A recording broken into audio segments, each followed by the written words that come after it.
Finally जो NTA के द्वारा प्रोड्यूस करी गई थी movie thugs of Hindustan of NEET 2024, उसकी बोरिंग और लंबी खिंची जाने वाली स्क्रिप्ट जो है वो समाप्त हो चुकी है और फाइनली ये डिसाइड हो चुका है कि भैया नीट 2024 का एग्जाम दोबारा कंडक्ट नहीं करवाया जाएगा। बहुत सारे बच्चे जिन्होंने मिठाइयां बांट दी थी कि भैया हमारे 720 में से 720 आए हैं, उनको भी झटका लगा है क्योंकि एक क्वेश्चन जिसमें बोनस मार्क्स दिए गए थे उसको वापस से रिक्लेम किया गया है और अब बहुत कम बच्चे ऐसे बचे हैं जिनके 720 में से 720 नंबर आए हैं।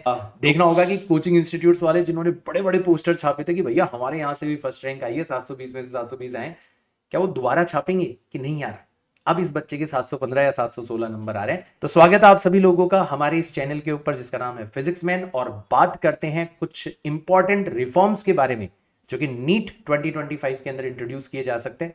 पहले ही जानना जरूरी है, शुरुआत से लेकर आखिरी तक देखना वीडियो को, क्योंकि अगर आप इन रिफॉर्म्स को जाने बिना अपनी तैयारी करोगे तो हो सकता है एग्जाम में उन सारे के सारे बच्चों से पिछड़ जाओगे जिनको इन रिफॉर्म्स के बारे में पहले ही अंदाजा था और जिन्होंने पहले ही अपने आप को प्रिपेयर कर लिया था। जेई मेंस की तरह नीट का जो एग्जाम है उसको भी 2 फेज के अंदर कंडक्ट करवाया जाए। अब इतना बड़ा एग्जाम है, इतने बड़े एग्जाम को साल में 2 बार कंडक्ट करवाना कितना प्रैक्टिकल होगा ये देखना इंटरेस्टिंग होगा, बट यस इसके कयास लगाए जा रहे हैं और इसके पीछे का लॉजिक ये दिया जा रहा है कि भाई इससे जो ट्रांसपेरेंसी है एग्जाम की वो इंक्रीज होगी। इनफैक्ट जो पेन पेपर बेस्ड होता है एग्जाम, उसमें आपको पेपर प्रिंट करवाने होते हैं, फिर एक सेंटर से दूसरे सेंटर, सारे सेंटर्स के ऊपर पहुंचाना होता है, तो बहुत पॉसिबिलिटी इंक्रीज हो जाती है बीच में कहीं ना कहीं पेपर के लीक होने की, तो उस पर लगाम लगाया जा सकता है। बट इतना बड़ा एग्जाम है, इतने सारे ग्रामीण पृष्ठभूमि के बच्चे इस एग्जाम के अंदर अपीयर होते हैं, तो उनको बहुत ज्यादा चैलेंज फेस करना पड़ेगा अगर एकदम से एग्जाम को कंप्यूटर बेस्ड कर दिया गया, but it is not official yet. एक इंटरेस्टिंग रीजन इसके पीछे ये भी बताया जा रहा है कि भाई जो 2 फेज के अंदर एग्जाम कंडक्ट करवाओगे ना, वो 2 अलग अलग ऑर्गेनाइजेशन से कंडक्ट करवाओ, ताकि अगर एक ऑर्गेनाइजेशन के अंदर झोल हो तो वो दूसरी ऑर्गेनाइजेशन के अंदर रिपीट ना हो। बेसिकली चीटिंग की प्रोबेबिलिटी को कम करने के लिए इस रिफॉर्म की बात करी जा रही है। अगर ऐसा कुछ होता है, we are already prepared for it. दूसरे रिफॉर्म की बात करते हैं, 75% का क्राइटेरिया। हो सकता है जेईई मेंस की तरह यहां पर भी 75% का क्राइटेरिया इंट्रोड्यूस कर दिया जाए, ताकि बहुत सारे बच्चे जो कि स्कूल एजुकेशन को सीरियसली नहीं लेते, प्रैक्टिकल एजुकेशन, स्कूल के अंदर जो होने वाले डेवलपमेंट को सीरियसली नहीं लेते, कोचिंगों के जाल में फंस जाते हैं क्लास 11 से ही, उनको थोड़ा सा रिलीफ मिले, थोड़ा सा पेरेंट्स की जेब के ऊपर भी भार जो है वो हल्का हो, और कहीं ना कहीं बच्चा अपनी एजुकेशन को सीरियसली ले, और कहीं ना कहीं एक स्क्रीन आउट प्रोसेस ऑलरेडी बच्चे के लिए लागू हो जाए, ताकि बहुत सारे बच्चे जो शायद नीट के लिए नहीं बने बट फिर भी अपने 2-3 साल नीट के पीछे लगा देते हैं, उनको भाई पहले ही टाटा बाय बाय का सिग्नल मिल जाए कि भैया तुम इसके लायक नहीं हो, तुम पहले ही आउट हो जाओ इस रेस से। तो 75% का क्राइटेरिया लागू किया जा सकता है। हालांकि तुम्हें घबराने की जरूरत नहीं है, क्योंकि जब भी ऐसा कुछ रिफॉर्म होता है तो उस करंट ईयर के अंदर जितने भी बच्चे एग्जाम के अंदर अपियर होते हैं उन सबको अलाउ किया जाता है। तो टाइम लगेगा इसके अंदर, बट बी प्रिपेयर्ड। मतलब जो अगली साल देने वाले हैं, नेक्स्ट ईयर देने वाले हैं, भैया अपने बोर्ड के एग्जाम के अंदर आपको अच्छे खासे मार्क्स लाने का प्रयास करना है, 75% से ज्यादा मार्क्स लाने का प्रयास करना है, क्योंकि कभी भी ये रिफॉर्म इंट्रोड्यूस किया जा सकता है।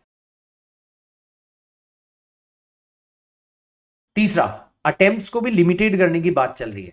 हालांकि इसकी पॉसिबिलिटी कम है, जितने भी अटेम्प्ट होंगे नीट के वो आई होप अनलिमिटेड ही रखे जाएंगे। हाँ, ये जरूर है कि कोई अपर एज लिमिट ना रख के एक लोअर एज लिमिट जरूर रखी जाए, जो कि ऑलरेडी इंट्रोड्यूस्ड है नीट के अंदर।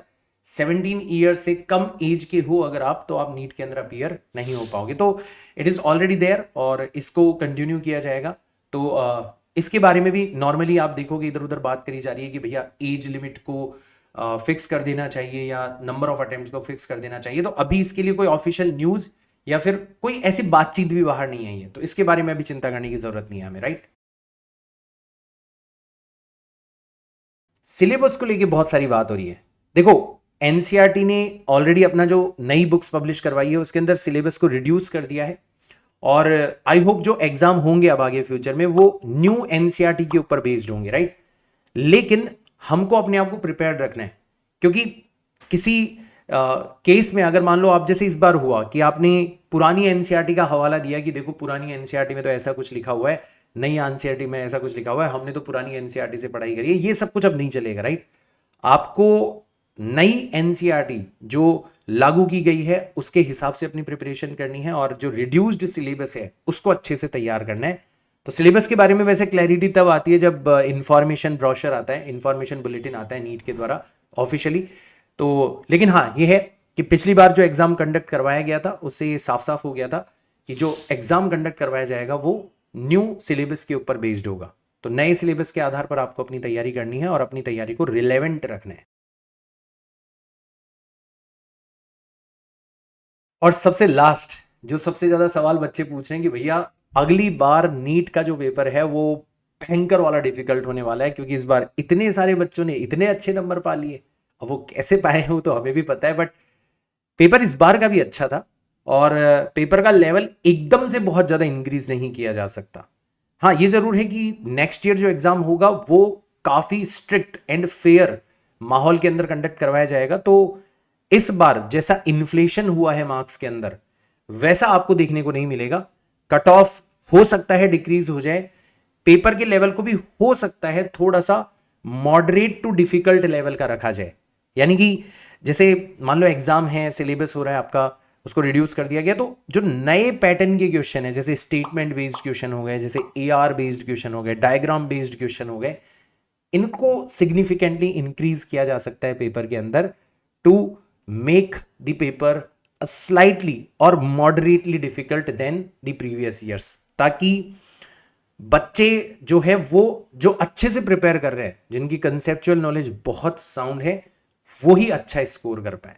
लेकिन बेटा इसमें एक चीज आपको ध्यान में रखनी है कि इस बार बहुत सारे ऐसे बच्चे जो कि शायद नीट के अंदर फेयर कंडक्ट होता है एग्जाम तो सेलेक्ट हो चुके होते बट नहीं हो पाए, वो भी अपीयर हो रहे हैं। तो ऑलरेडी कंपटीशन बहुत ही ज्यादा टफ है।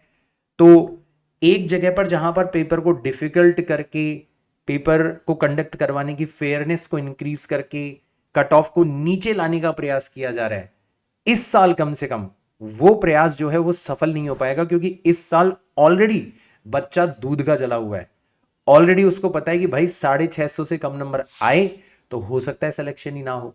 तो इतना बेटर तरीके से प्रिपरेशन कर रहे हैं बच्चे कि मुझे नहीं लगता कि पेपर अगर डिफिकल्ट भी आया तो भी कट ऑफ के ऊपर बहुत ज्यादा सिग्निफिकेंट फिगर पड़ने वाला है। इनफैक्ट नीट 2025 के अंदर भी आप ये अज्यूम करके चल सकते हो कि कट ऑफ हाई ही रहने वाला है।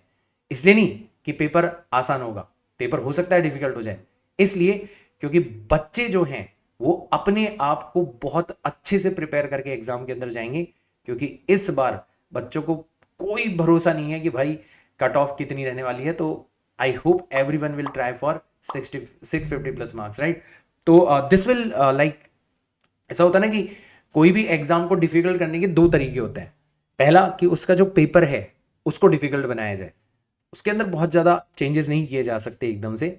तो यहां पर जो दूसरा फैक्टर है कि जो उस पेपर को अटेम्प्ट कर रहे हैं उन्होंने अपने आप को कितना बेटर तरीके से प्रिपेयर किया, वो एक सिग्निफिकेंट फैक्टर होने वाला है। तो prepare your self in a better way. बहुत सारी कमियां, बहुत सारी चीजें जैसे स्पीड की कमी होती है, टाइम मैनेजमेंट की कमी होती है, उसको सुधार लो भाई। क्योंकि नियरली परफेक्ट एग्जाम कंडक्ट करवाया जा सकता है, नियरली परफेक्ट प्रिपरेशन करने वाले बच्चे इस एग्जाम के अंदर बैठने वाले हैं, तो उनसे आप कंपीट कर रहे हो। तो भाई साहब इस बार तो कंपटीशन मेरे ख्याल से कम नहीं होगा, इस बार तो कंपटीशन उतना का उतना ही रहने वाला है। नेक्स्ट ईयर हो सकता है इसके ऊपर थोड़ा सा असर पड़े।